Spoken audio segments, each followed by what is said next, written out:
We finally got the new Spider-Man No Way Home trailer this week, and it was pretty awesome. Even though we didn't get the big reveal that we were all really hoping for. Gonna cry? But luckily they'd announced that this trailer was coming in advance, so I knew to get down to work on a Spider-Man No Way Home Villains as Dragons episode. Finally returning to my series of turning superheroes and stuff into dragons, which has been on an unintentionally long hiatus. It's been like 3 or 4 months since I did one. Oh well, it's finally back. And technically only 3 of the villains that I'm using today are confirmed for Spider-Man No Way Home, but the 4th one is... you know, he's definitely at least gonna show up in a post-credit scene or something like that. I guess technically the 4th drawing could be considered a spoiler, but let's face it, if you've clicked on a video of Spider-Man villains as dragons, you probably already know what's up. So, let's get into it, shall we? Let's go! Hit like, if you want. Subscribe, if you feel like. But either way, enjoy the show. Something strange has been happening in my world. A wave of new dragons have been showing up in the Americas in the last few weeks, none of whom I'd ever heard the slightest rumors about before. Now, I don't claim to know every dragon and creature in existence in my world. In fact, I've discovered dozens of new ones in the last few months as it is. But these ones are appearing in a region I'm very familiar with, and they're so powerful and destructive that it's highly unlikely I'd not at least have heard about them before. It's as though they're arriving here just now from somewhere else. Regardless of how they're showing up, though, they're here and I've spent the last week studying them, trying to figure out how best to protect the residents of my world from them. The first to really catch my attention was the amorphous sand dragon. This creature is far more inherently magical in its anatomy than most other dragons in my world. Its external anatomy seems to be completely made up of sand that it can resize and reshape to create weapons and bury itself in the sand and earth. It can even absorb more sand to make itself larger and larger. Thus far, I've yet to discover if it does have organs and a skeleton beneath its sandy external self, but the presence of teeth and claws in its mouth and paws would suggest that to be the case. This dragon isn't quite as hostile as some of the others that have shown up, but it certainly isn't friendly if approached by humans or other dragons. And like the others that have been popping up, they all seem to be targeting and hunting one specific species of dragon, but I'll elaborate more on that in a moment. Now with the Sandman dragon, I knew I was going to have fun right off the bat going into this one because I've found in the last little while a lot of my best designs come from creatures that have sort of amorphous shifting bodies because it's just built into them that I can really stretch the proportions because they can grow and shrink their limbs and stuff. And weirdly enough, for this design, I actually had an idea for the flow of the pose before anything else. I knew I wanted one arm kind of swooping down that leads us up towards the creature's head. And then once I got into drawing that, I realized it would be cool to have the body kind of swinging back and the whole thing making a bit of a figure 8, where the tail swoops in behind and goes back down to the sand. And that overall is my favorite part of how this piece turns out, just the flow of the character's body. I also knew texturing the character was going to be fun because I could just up the amount of grain and grit and texture on the character because he's, you know, all rocky and sandy. So I was rendering him similarly to how I would the demons in my Phobias as Demons episodes, or most of them, not the, like, slimy sorts of ones. Body-wise, this one's a fairly generic shape as far as dragons go. If I went back through my dragon episodes, I'd probably find it's a similar shape that I've done for a lot of other dragons. But I'm okay with that for this one because there's just the built-in stretching of the proportions for the hands, and I feel like there's enough different about this one that it having a similar body shape to other dragons isn't really too much of a problem. But I did know I really wanted to shake up the proportions and do something weird with the next dragon. But we'll get into that one in a sec. First, we gotta take a look at the finished version of this one.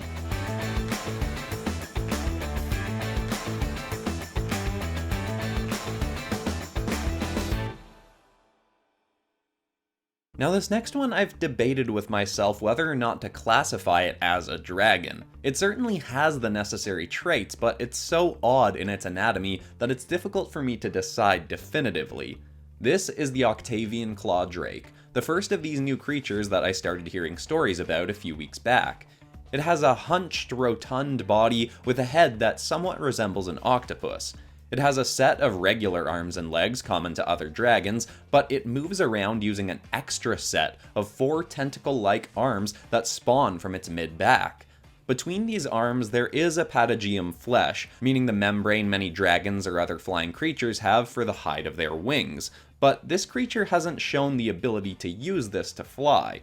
Still, it doesn't need flight to be highly mobile, as its extra arms have proven very capable of maneuvering its odd body quickly through any terrain. The Octavian has also proven to be highly intelligent. As I initially tracked it from above astride my dragon mount, Violet, the creature showed no sign of noticing our presence for a while, but it eventually pulled a massive branch from a tree, peeled off the leaves with its tentacle, and hurled it up at us, practically striking us from the sky.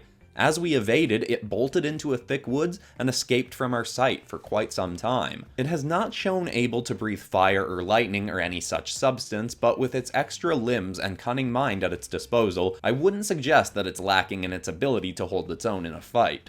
Like the other dragons that have shown up, this one immediately set off hunting one specific species native to my world, Dracarachnias, one of the earliest species that I ever studied. It's an odd target, as this species of dragons is one of the friendliest I've come across, both to humans and other dragons. I hope to discover why these new species are hunting the Dracarachnias, but at least for now, the pleasant red dragons have been protecting themselves quite well, as they themselves are not a species one should underestimate. Now this is my favorite one of the episode easily, probably because it's the weirdest. Designing this one, I was in the same sort of mindset as how I would design a demon for the Phobias as Demons series, because that's the series where I feel like I just push myself the most into doing whatever weird thing comes to mind, regardless of whether it makes sense or not from an anatomy perspective. And I feel like I should just use that sort of mindset more, because I feel like it does just end up giving me some of the coolest stuff I design. I mean, this thing's long, gangly tentacle arms definitely wouldn't actually be able to hold it up, but who cares? It ends up looking really cool, and that's what matters. Also, it representing Dr. Octopus, which I think this one of all the ones I do in the episode, you'd be least likely to look at it and know immediately that it's supposed to be Dr. Octopus, but especially the movie version doesn't really have as much of a distinct, colorful costume, so it was kinda harder to put some costume elements into the hide of this creature. Still, I think the arms do a pretty good job showing that it's Dr. Octopus, but I don't know, you can all let me know what you think in the comments. Either way, I really love how this weird octopus sort of frog-looking dragon turned out, and I hope you all like it as well. Let's take a look.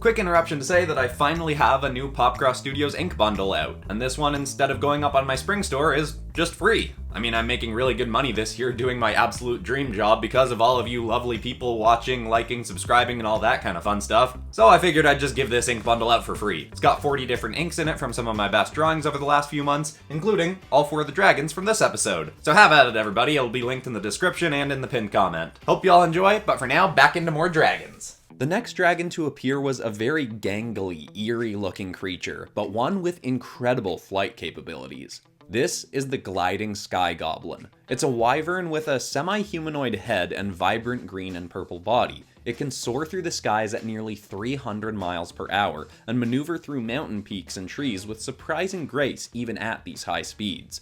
This dragon, despite its narrow frame, has proven to be incredibly strong and to have one of the most instantly lethal flame breaths I've ever seen. It spits an orange flame in small round bursts that explode on impact, and within seconds anyone struck by the eruption will be left with nothing but their skeleton remaining. In battles with Dracarachnias, the Sky Goblin has shown that its wings double as effective shields. As I've discussed in the past, on many dragons their wings are the most vulnerable point on their body, but there are certain exceptions.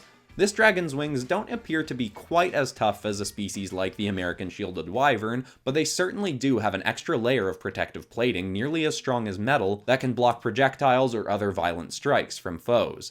This dragon has also shown to essentially announce its presence to its prey, even in a case where it could have approached more subtly. It has a roar that comes across more like a cackling laugh that it emits before soaring down to strike a foe. It's clearly quite confident in its ability to win without sneaking up on prey, but like with the previous hostile dragons, thus far Dracarachnias have shown their ability to best these violent foes. Now this one, in terms of proportion and all of that, it pretty much came across exactly as I was hoping. The one thing I don't love about it is the pose. Just feels like it's a little bit bland. I don't know when I started doing this. I used to do a lot, or pretty much all of my dragon drawings in horizontal, like landscape mode, and now a lot of the time I'm doing a lot of them as portraits, more vertical, and I'm finding I like the vertical ones a lot more. I don't know if that's just because I wanted to vary things up from how I used to do things more often, or if I do just come up with better poses when I'm doing them vertically, but for whatever reason I feel like doing this one landscape made it slightly less interesting than some of the other ones. But all that is kind of just a nitpick. I do like how the design turned out of this one. I did up the saturation a bunch from what Goblin looks like in the movies, and I added a lot more purple in. In the movies, he kind of only has purple on his glider, and even in that, it's pretty desaturated. So I pumped up the colors a bit more, maybe even a little bit too much, pulled a bit of inspiration from the comic book versions of the character, and I think all of that paired together ended up turning into a pretty cool design for a goblin dragon. His head might have turned out a little bit too humanoid, but at least it's different from a lot of my other dragon head designs. Hope you all like the result. Let's take a look at the finished version.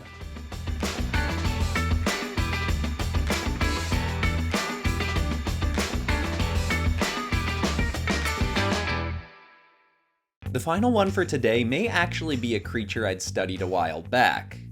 In a way.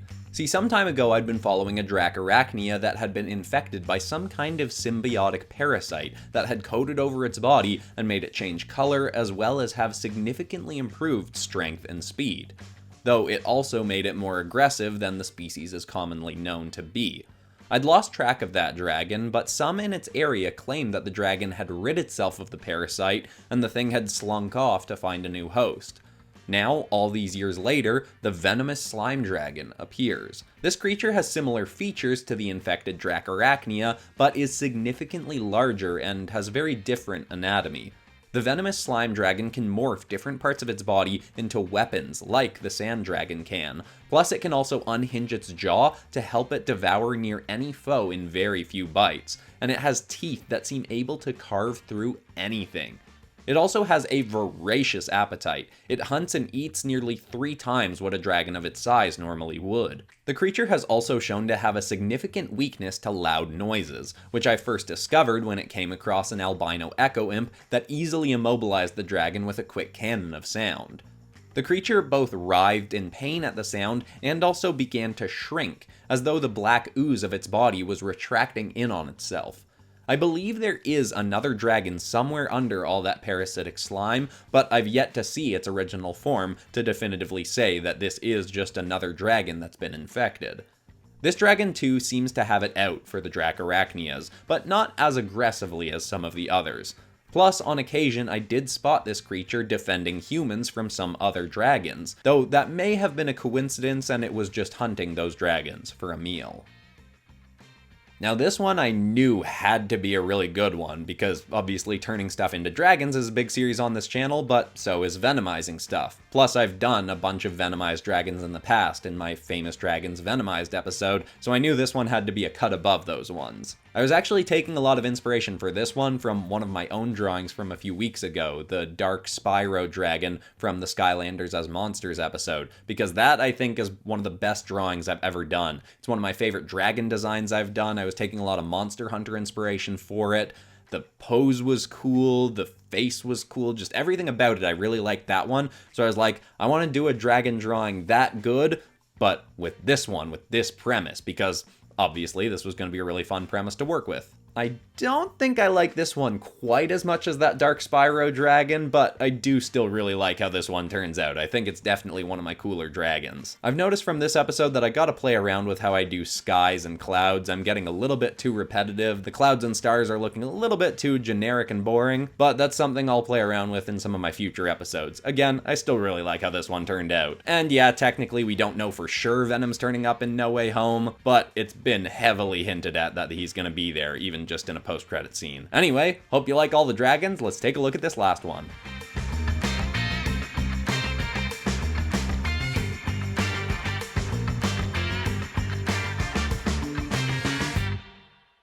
And And there we go, I've finally done Spider-Man villains as dragons. I'm pretty sure a bunch of people have requested this episode over the years, but the most persistent person recently has been Crimson Dragon, so that's who's getting the shout out in this one. I'm also definitely open to doing more Spider-Man villains as dragons, but I also think there's a lot of other cool stuff I could do with Spider-Man villains. I've gotten requests to do famous cartoon characters if they were on the Sinister Six, like with my Suicide Squad episodes, and that's the kind of thing I'm leaning towards right now for the next Spider-Man episode. I was thinking about my episode from last year where I took Nintendo characters and turned them into Spider-Man villains, and I really like that video, so definitely thinking something along those lines. If you got something like that, or anything else really, give me the suggestions in the comments. And of course, if you're new to the channel, make sure to check out some of my other superheroes or villains or other stuff as dragons videos. The Avengers episodes were the first ones I did, so the dragons aren't quite as good as some of the stuff I'm doing nowadays, but I do still think those are some pretty good episodes. But I'll link the whole playlist at the end of this video. And besides that, that's all for today, except of course for ending the video on some kind of uplifting or positive sort of note, which I'm doing in all my videos now. And for today, the idea that I want to leave you with is that if you ever find yourself really stressed out or anxious or anything like that,